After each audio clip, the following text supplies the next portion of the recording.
Hi moms, I'm Laura, and today we are at Diagnostic Imaging on the Plaza, and I am with our Kansas City Moms blog contributor, Marcia.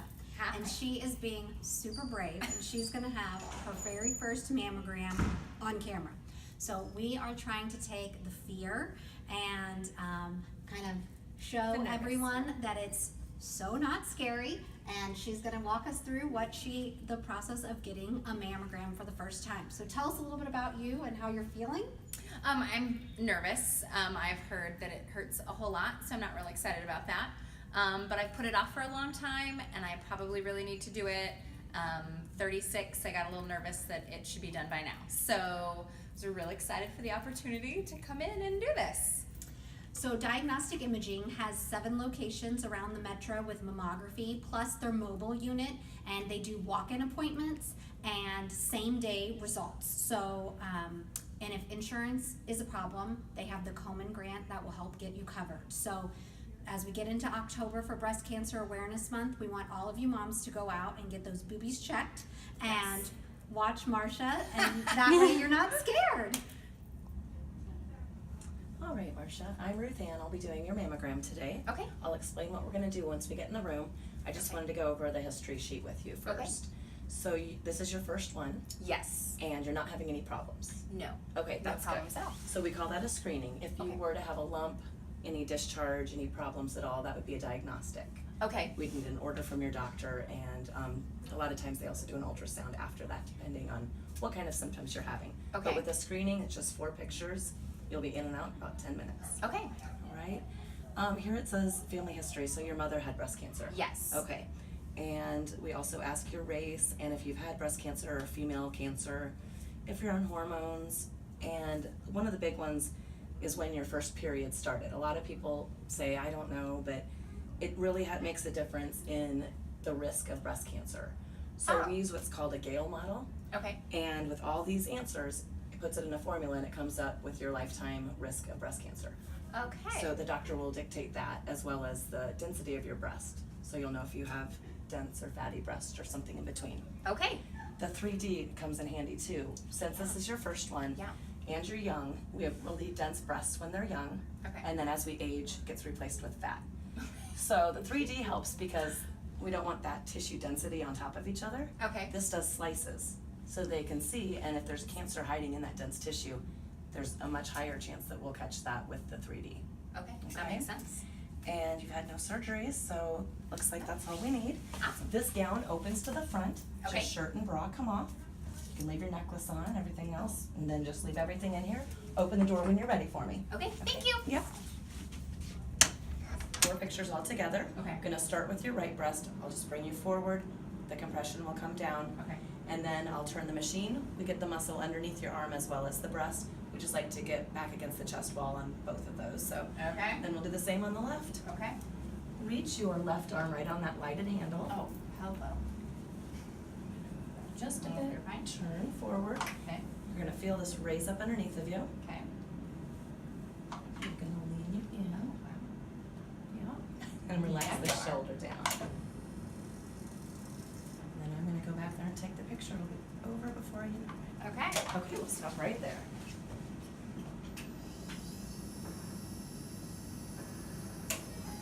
Ooh.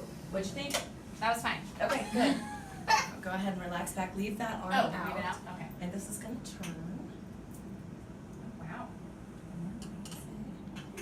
And then you might wanna come around this way. Reach your right arm up here. Okay. I'm gonna go switch this over.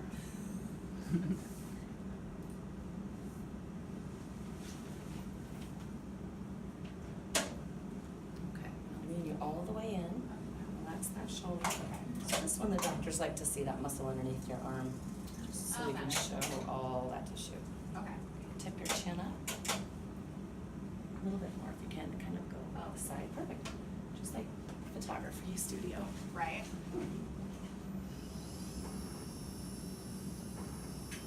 Just hold really still. It's doing those slices now.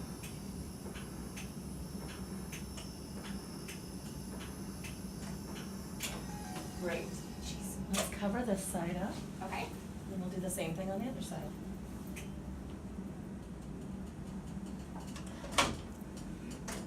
Reach your left arm up there. Oh, out of this one.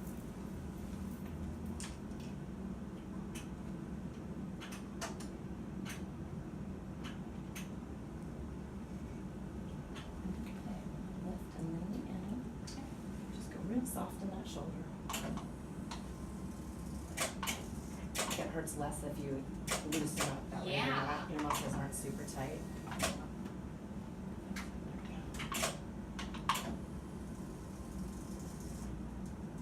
Tip your chin all the way up.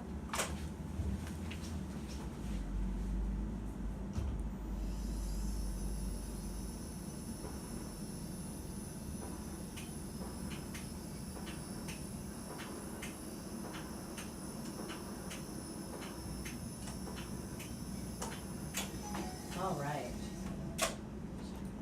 How's it feel, Marcia? It's totally fine. You don't want to do it every day, but Not it's near as too bad as I thought it was gonna be. That's what most women say. Yeah. All right, reach your right arm up there. Worst part is doing my right for my left. We do like to confuse people. Right. Takes your mind off of it that way. It really does. Okay with that? Yeah. All right, here we go.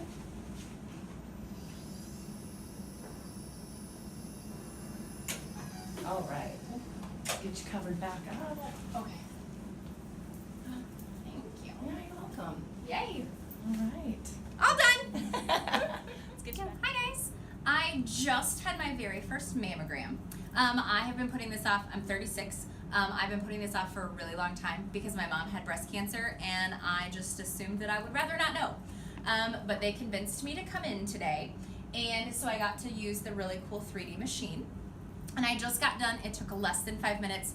And I used to hear horror stories about how you were like flattened and you had to stand there forever. It took no time at all. It wasn't a big deal. The hardest part was when she told me to put my right hand up or my left hand, and I didn't know my left from my right. So it was really easy. I highly suggest it. Hi, Doctor. I'm Dr. Harris, and I'm Hi. here I want to let you know everything in your mammogram looks fine. Yay! Thank you. Very good news. Thank you. I Thank know you. it's a little. That's probably the worst part is the sitting Yeah. and the waiting. Yeah. You do have dense breast tissue. Okay. So a lot of breast tissue, and I know I don't know if you looked at the pictures we have, the brochures we have about dense breast tissue, but again, that's one of those things that makes it harder for me to interpret the mammogram. Okay. It also is a little bit of a higher risk for breast cancer for you, so you want to make sure you have your mammograms every year. Okay. Okay. Okay. Do you have Thank you. questions at all? No, not that I. Doing is we've taken your breast tissue and we've taken several images and the computer's made it into 1 millimeter slices through your breast tissue. So I can actually just page through the images and I know what I'm looking at. Wow. It's fat versus glandular tissue. You can see the supporting elements. I can see the vessels. Instead of everything overlapping onto one image, I can go through this very slowly and say, this is all just your normal tissue, all glandular tissue. There's no mass in here. There's nothing distorting. Again, going all the way through to the other side of the breast. Again, those are the vessels. So that's what the 3D allows us to do. Very thin slices all the way through the breast tissue, showing us that everything looks okay. So that's what a 3D looks like. Okay. And that's why, again, I think that's the future. I think that's how everyone will have it done eventually. Yeah. Right now, there's still the choice, and there's still some insurance companies that don't cover it.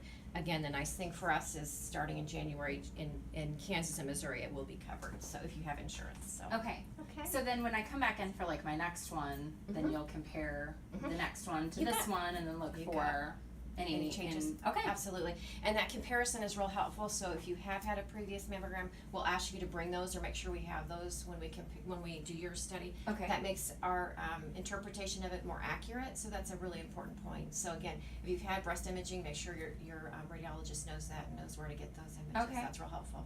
And then what would cancer look like if it were on there? So Like, does cancer that can look of lots of different ways. It can look like a mass or a blob of white. And again, it looks white just like your glandular Okay. tissue, so that's why it's important. To and go that's the that's slices, yeah. exactly that's why Okay. we go through it. Sometimes what we see is distortion of the normal architecture, so you can kind of see kind of like a star-like image in there.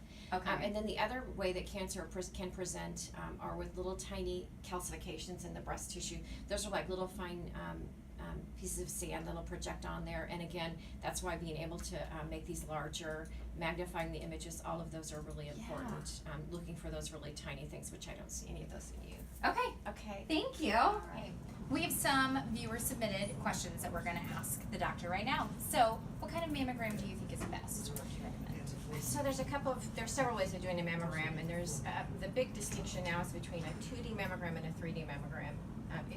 The 3D mammogram gives us a better way of looking at the breast tissue. It basically takes the breast and you look at images that are 1 millimeter slices through the breast tissue. A 2D mammogram is just like it sounds. We take a 2D image of a three-dimensional object. So everything in your breast is projected onto one image. Okay. So everything overlaps, so it's harder to see structures. So the 3D mammogram is a better way of doing a mammogram. So if you can have the 3D mammogram, that's the way we recommend most patients have it done. Okay, and do most insurances cover that? Right now, most insurances are covering it, but now starting in January in the state of Missouri and Kansas, if you have insurance, it's required that they cover a 3D mammogram, so Oh. that'll be great news for patients. Okay. If I didn't get one and get a baseline done, is it too late to get one if you're over 40? Never too late. Never too late to start, so if you haven't had Okay. your mammogram and you're over the age of 40, come on in, absolutely. Okay. What age would you suggest should you get your first one done? So the age of 40 is when we start. Okay. Why do we start then? Yeah.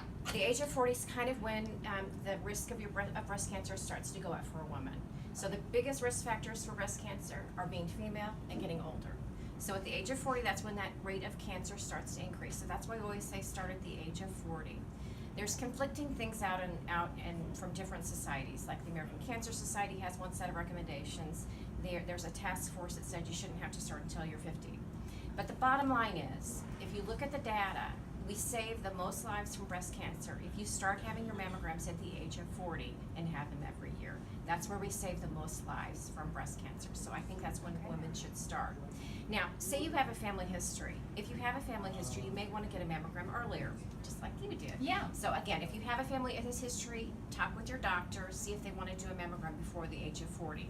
If you do not have a family history, you're still at risk for breast cancer. Again, those biggest risk factors, if you're a woman, you're aging, those are the risk factors that make you have a risk for breast cancer. You should have your mammogram starting at age 40. Okay. Another question was, is there any connection between chemicals like deodorants and breast cancer? And that's a common question that comes up too. There's no known risk from deodorants. Okay. With breast cancer, so you don't have to worry about that. That's not something to worry about. Environmental factors, I'm sure there's some that come into play. We really don't know what they are. We don't know why, why are we seeing breast cancer at higher rates? We don't know those environmental factors. Yeah. One thing that does get asked too is cell phones. Should I put my cell phone on my bra? Yeah. And I just say to you, there's no studies that says that cancer is caused from that, but it's not a good idea. Probably don't do that. So don't put your phone in your bra in your sports bra. Okay, that's good to know. Here's another one. It says, my grandma was diagnosed with breast cancer at 87. She had a mastectomy and no further treatment. She's been cancer free and there's no other history in the family. Does that put that viewer at risk? Or A slight risk. Okay. A slight risk. So when we talk about family history, it's important to know that the most important family we're talking about are those that are closest to you. Okay. So again, blood relatives, and the ones that matter the most are your first degree relatives. So your mom, your father, your sister, your brother, or your daughter, your son. Any of those have the highest risk of having, of conferring to you a breast cancer risk. The age they have when they get the breast cancer is also important. So if they have their cancer as a breast cancer that develops after they've gone through menopause, that's a little less risky. If it's a cancer that developed early on, it's more risky. And if you are one of those women who has a family history and they had breast cancer before menopause, then you're one of those women that may have to have a discussion. You may want to get a genetic evaluation. You may want additional imaging, additional screening information. But again, a grandmother puts you at just a slightly higher risk if that's the only family member that has breast cancer. But again, you're still at risk. You know, when we look at women and we say, I'm sorry, there's a new diagnosis of breast cancer, 75% of those women or more have no family history. They have no risk factors other than being female and being over the age of 40. Okay. Thank you, Dr. for your time. All right. Appreciate it. All right. Okay, Marcia. Okay. So we've been here for like 30 minutes and it's already done. I know. I'm completely done. And you got great results. Yes, results and everything. So we have not been here very long. I was able to get in, checked in, get back there. They did the whole mammogram, came out, waited maybe 5 minutes, and got all of my results. So I was very excited. My boobs are fine. No need to worry. And now I have a baseline done. So very easy. Awesome. I gotta go get mine done now. I'm knocking on 40, so it's time. I guess I should go next. Right. So diagnostic imaging, again, they are going to be providing us weekly tips for Breast Cancer Awareness Month. So stay tuned to the blog every week for another tip from Dr. Harrison, and go in, get those walk-in appointments, same day Yes, results. same day Just results. get it done, check it off. The kids are back in school and it's time. Thanks, moms.